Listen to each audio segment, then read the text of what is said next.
ఆత్మరక్షణకు karate ఎంతగానో దోహదపడుతుందని జనగామ శాసనసభ్యులు డాక్టర్ పల్లా రాజేశ్వరరెడ్డి తెలిపారు. Japan karate association of India ఆధ్వర్యంలో జనగామలోని ఎన్ఎంఆర్ గార్డెన్లో గురువారం జరిగిన బాలికల కరాటే శిక్షణా ముగింపు కార్యక్రమంలో ఆయన పాల్గొని మాట్లాడారు. ముఖ్యంగా బాలబాలికలు చదువులో ఎక్కువగా రాణిస్తున్నారని, గత బీఆర్ఎస్ ప్రభుత్వం గురుకులు ఏర్పాటు చేసిన తర్వాత బాలబాలికల విద్యా ప్రమాణాలు భారీగా పెరిగాయని ఆయన అన్నారు. బాలికలు అన్ని రంగాల్లో ముందుండాలని ఆయన పిలుపునిచ్చారు. ఈ సందర్భంగా కరాటే ప్రదర్శనకు నేషనల్ స్థాయిలో ఎంపికైన నిర్వాహకులకు కొయ్యాడ రవిని అభినందిస్తూ గోవా వెళ్లడానికి కావలసిన ఖర్చుల్ని తానే అందిస్తానని హామీ ఇచ్చారు. విద్యాశాఖ అధికారి DO Ramu, municipal chairman Jamuna Lingaiah, colonel doctor Macherla Bhikshapathi, నిర్వాహకులు కొయ్యాడ రవి, రాపుల సుదర్శన్, రాజశేఖర్, వైష్ణవి, ఎర్రవెల్లి బాబు, రాజు, సందీప్, 2వ వార్డు కౌన్సిలర్ వాంకడోతు అనిత, బొట్ల శ్రీనివాస్, దయాకర్, సేవల్లి సంపత్, టౌన్ ప్రెసిడెంట్ మహిళా అధ్యక్షురాలు చెంచారపు కవిత, G Krishna, Panuganti Praveen, Vande Mataram students federation రాష్ట్ర ప్రధాన కార్యదర్శి కొండా ప్రవీణ్ తదితరులు పాల్గొన్నారు. తొలుత బాలికలకు కరాటే విన్యాసాలు ప్రదర్శించి సభికులను ఆకట్టుకున్నారు. అనంతరం సర్టిఫికెట్లను ప్రదానం చేశారు. అటువంటి మాస్టర్స్ అందరూ కూడా అందులో నైపుణ్యం సాధించి ఇతర దేశాలకు వెళ్ళి ఇక్కడికి వచ్చి ఉచిత శిక్షణ ఇవ్వడం అనేది చాలా అభినందనీయం.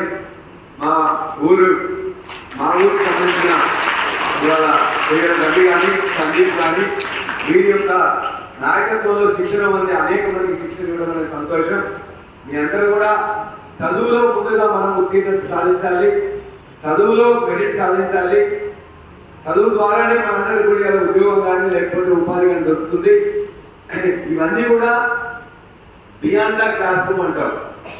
క్లాస్ రూమ్లో నేర్చుకునేవి అన్నీ ఉంటాయి, క్లాస్ రూమ్ అవుట్లో నేర్చుకునేవి మనకు ఉద్యోగం కల్పిస్తాయి. నువ్వేం చేయగలుగుతావు, నువ్వు ఏం నేర్చుకున్నావు అంటే నేను క్లాస్లో ఇది నేర్చుకున్నా అని చెప్తే సరిపోతుంది. ఇది కాకుండా ఏం నేర్చుకున్నావు అంటే ఇవి నేను కొత్త లాంగ్వేజెస్, కంప్యూటర్ లాంగ్వేజ్ నేర్చుకున్నా, కొత్త లాంగ్వేజెస్, ఫారిన్ లాంగ్వేజెస్ కానీ మిగతా కూడా జపాన్ భాష లేకపోతే ఇంకో భాష, ఫ్రెంచ్ భాష, స్పానిష్ భాష నేర్చుకున్నా. ఇంకేం నేర్చుకున్నావు అంటే ఇవి నేను కరాటే వచ్చు, నాకు ఇవన్నీ వచ్చు. ఇంకేం నేర్చుకున్నావు అంటే ఇవి నేను ఎలక్ట్రీషియన్లో పాస్ అయినా, ఇందులో పాస్ అయినా. ఇంకేం నేర్చుకున్నావు అంటే నేను ఈ స్పోర్ట్స్లో ఉన్నా. అంటే ఈ ఇంకేమి నేర్చుకున్నాం అనే దాని మీదనే మనకు మిగతా వాళ్ళందరికంటే కూడా ముందు ఉద్యోగం వస్తుంది.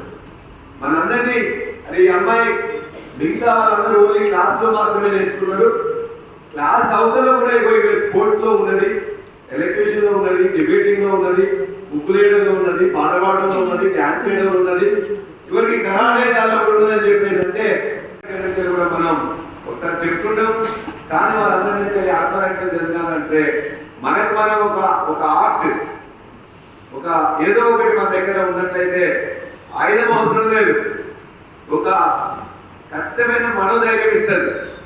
మనం ఇలా శిక్షణ తీసుకుంటే ఒక ఆత్మ మనకు తెలుసుంటే ఖచ్చితంగా వీడియో అంటే కూడా నేను మరి ఖచ్చితంగా వాళ్ళు ఎదుర్కోగలననే ఆత్మ ధైర్యం ఏదైతుందో, స్థైర్యం ఏదైతుందో అది మనం ఈ కరాటే శిక్షణ బయటికి పోవాల్సి వస్తుంది.